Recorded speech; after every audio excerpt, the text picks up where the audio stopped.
if you are in this religion, you probably do have values that are at odds. This is what liberals don't want to recognize.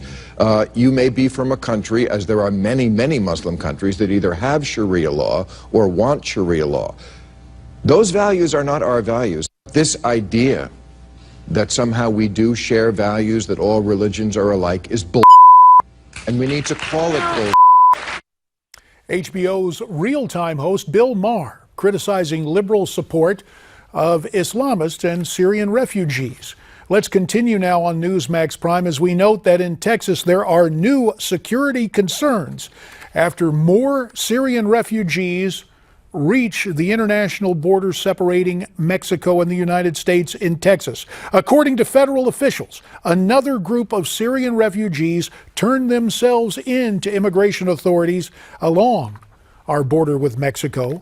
This brings the total to 13 Syrian refugees who have turned up at the border that we know about. For more on this, let's welcome in Dan Stein. He's the president of FAIR, or the Federation for American Immigration Reform. He joins us from Newsmax Washington. Also in Washington and joining us via Skype, the host of The Agenda on the Sirius XM Radio Progress Channel and the one-time advisor to Senate Minority Leader Harry Reid, Ari Rabenhoft. We thank you both for your time. And Dan, at this juncture, is it time to close down the border completely? Look, there have been serious concerns about the way we administer our refugee resettlement programs, how we screen people who qualify under UN definitions as refugees, as well as how we treat people when they show up at the border. Our asylum process has very lax standards for verification, independent third-party corroboration, actual verification of identity, criminal background, whole range of problems associated with the refugee and asylum admissions process. And there's no question about it, the American people are basically telling this president, instead of lecturing us, why don't you secure the borders and do what we feel is important to protect our communities and our national security?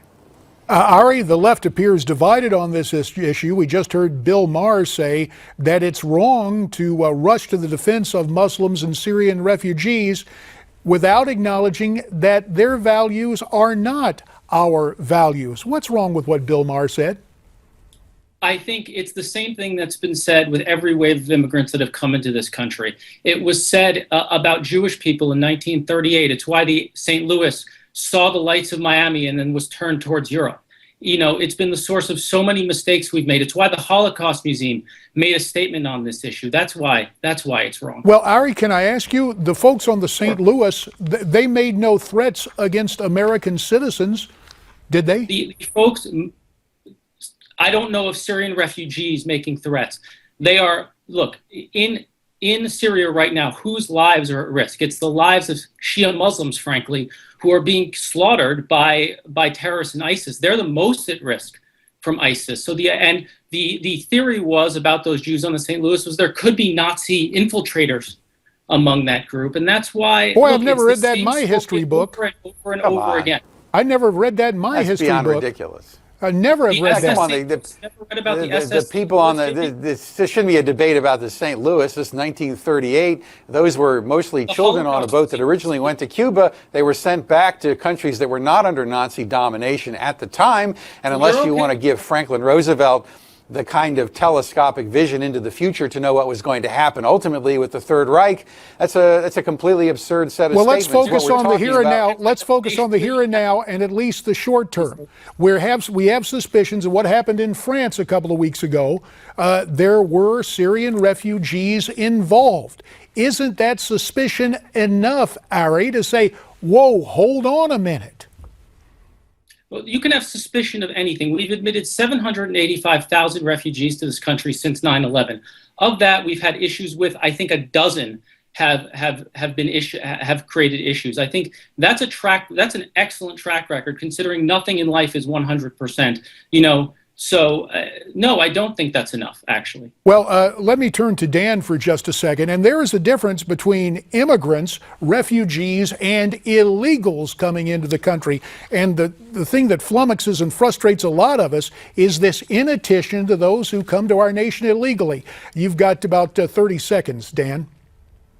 Well, look, we've had a complete collapse of U.S. immigration enforcement, border control, interior enforcement. Whether people are coming as refugees, asylees, asylum seekers, parolees, deferred action, or whatever crazy law Obama makes up tomorrow, the bottom line is there's bad vetting, we've got an assimilation problem, and it's a threat to our public safety. And ultimately, we're really going to have to do a whole top-to-bottom analysis of whether or not we're admitting immigrants and refugees based on our national need or some ad hoc thing based on some foreign policy objectives of this administration. All right, gentlemen, I'm going to ask you to pause right now because there's a lot more to discuss, and we will do so. Ari Ravenhoft and Dan Stein, both joining us from Washington. Our discussion on immigration, our border, and national security continues here on Newsmax Prime right after this.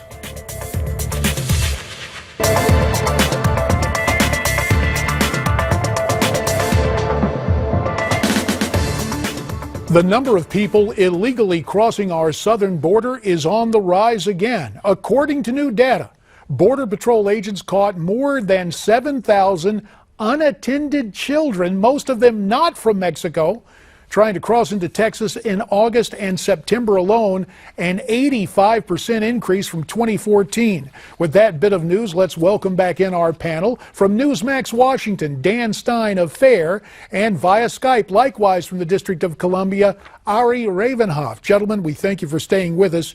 Dan, what is behind this new surge, and what does it mean going forward? Well, increasingly, the evidence is that the Obama administration continues to send signals all around the world, including in Central America, that if you get here and say the right words, you're going to get to stay. And in fact, that's true. With a virtual collapse of interior enforcement, hearing dates years in advance, you know, I think the Republican candidates, JD, have an enormous opportunity to really lay it on heavy now in the way this administration, this is the one-year anniversary of the 10 Obama administration memos that virtually destroyed U.S. immigration controls and enforcement. There is no immigration enforcement any longer. Naturally, the word goes out in these countries in Central America. Admittedly, they have violence there, but there's violence all over the world. But in the end, when people get the message that if you come here illegally, you're going to get to stay, not surprisingly, more people come in. And this administration keeps telling the public, well, this isn't happening, but it is happening. As we used to say in the South, as we say, it's equivalent rhetorically of y'all come on in. Ari, how do you see y'all it? Come on in. I mean, we're talking about children here. That's the increase. You're talking about children making an incredibly dangerous and deadly journey. I mean, earlier this summer, I spoke to people who worked with the Pima County Medical. I know Pima County. What kind of parents would send their children unattended unless they were in on the fix, Ari? The parents who know their children's lives are at risk in the country, they are seeking safety and asylum in the United States, and we should give it to them.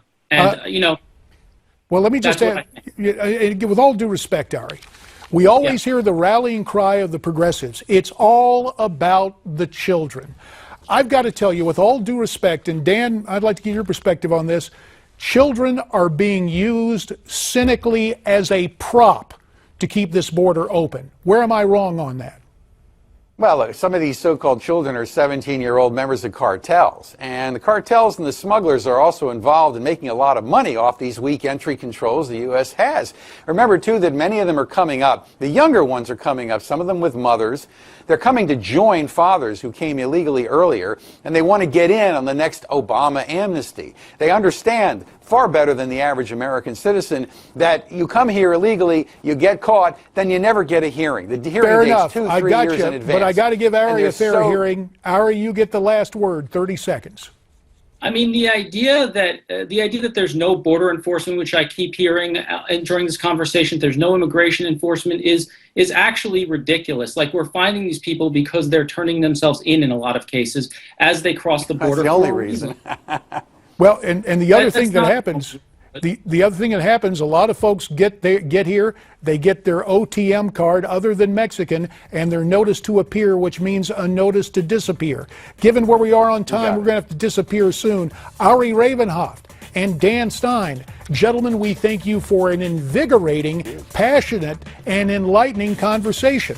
That'll do it for this Monday night. Looking for you tomorrow night. Until then, stay brave, stay free, stay tuned.